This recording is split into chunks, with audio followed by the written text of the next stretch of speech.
welcome to KUA's Facebook page. My name is Jennifer Newman. I am the clinical director of our outpatient program, and I wanted to speak with you today about co-occurrences between addiction and eating disorders. If you think about addiction as putting something into your physical body, affecting your physical body in some way in order to change your mental and emotional state, then the link between eating disorders and addiction maybe feels a little clearer. They're very similar in terms of the fact that a person is attempting to control and change their physical self in order to alter their mental and emotional state. In terms of both substance abuse and eating disorders, what we see are obsessive preoccupation, cravings, and rituals surrounding addictive behavior. So for anorexia or binge eating, your thought processes may be, specifically around food. It's all about what you eat, when you eat, how you eat it, controlling and managing your relationship with food. These sorts of behaviors, these sorts of thoughts are similar in substance addiction.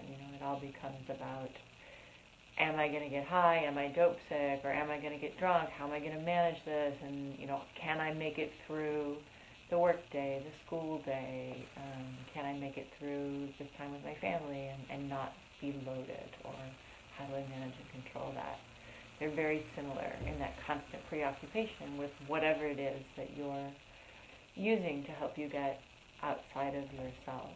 The other thing I would say about eating disorders and substance abuse is you wind up sacrificing your other interests in order to spend more time doing what you're doing in your addiction.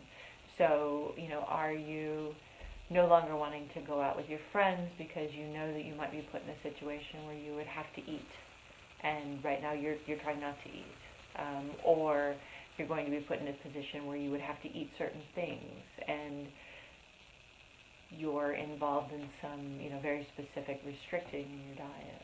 Inability to stop, in spite of, repeated attempts. So if your friends and family are saying, like, you're getting really thin, what's going on, we're concerned about you, and you're able to hear this and you're able to say, like, yeah, I should stop, but you can't, that's addiction. That's whether your addiction is to, your eating disorder or your addiction is to substance. These things tend to they really go hand in hand.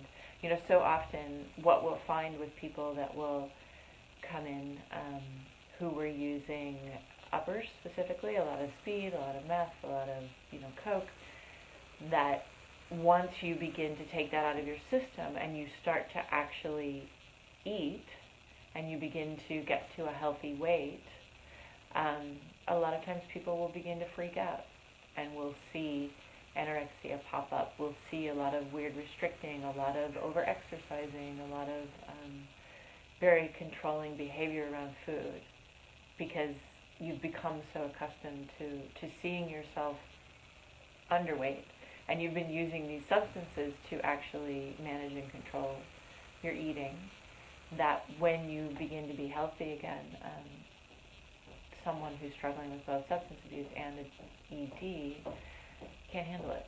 What's happening is that your head is now saying, like, oh, you're a fat pig. And people relapse over that. The thing about eating disorders is that it's all about control.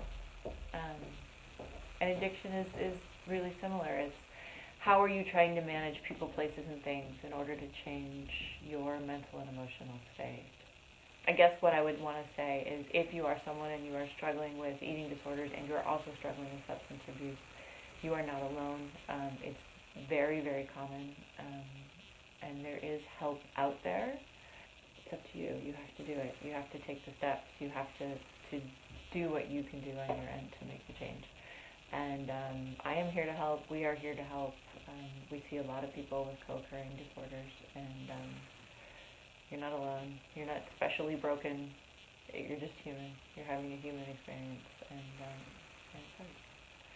So thank you for listening. Let me know if you need anything at all from us. There should be a number to call, and we are available for you. Thank you. Have a good day.